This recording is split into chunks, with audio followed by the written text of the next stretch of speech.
A Lafayette family will soon have their first home thanks to the Purdue chapter of Habitat for Humanity. News 18's Samantha Tiki was there this morning as volunteers broke ground on the future site of the new home.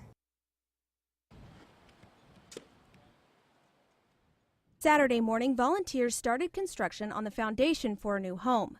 But for Brooke Cosby, it was the start of a new life and a new opportunity for her and her family. It's exciting. I mean, me and my husband have been through a lot in the last 5 years of being together, and this is just our first sign of having new faith, new hope in the community. Brooke and her husband Temple are buying and helping to build their home with help from Habitat for Humanity. The organization partners with families to provide affordable home ownership for people like the Cosbys. But their new home didn't come easy. We had to go through and pay off a lot of debt. We had to put in 500 total hours of sweat equity and just be here every Saturday for the last about year. Costs to build a Habitat for Humanity home are kept down because of volunteers and donations of money and materials.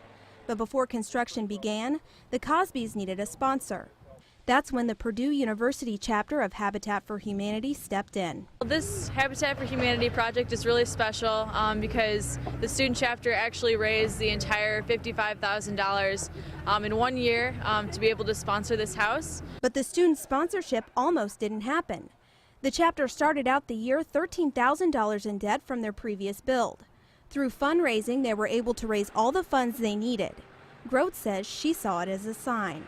I keep saying that, we put in so much effort, but I think really God wants us to build a house this year, and we're so grateful.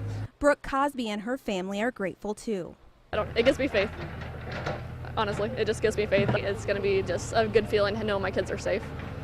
Brooke and her husband Temple will work with the Purdue students over the next several months building their future home. Construction for their new home is set to be complete in mid-March. Samantha Tiki, News 18.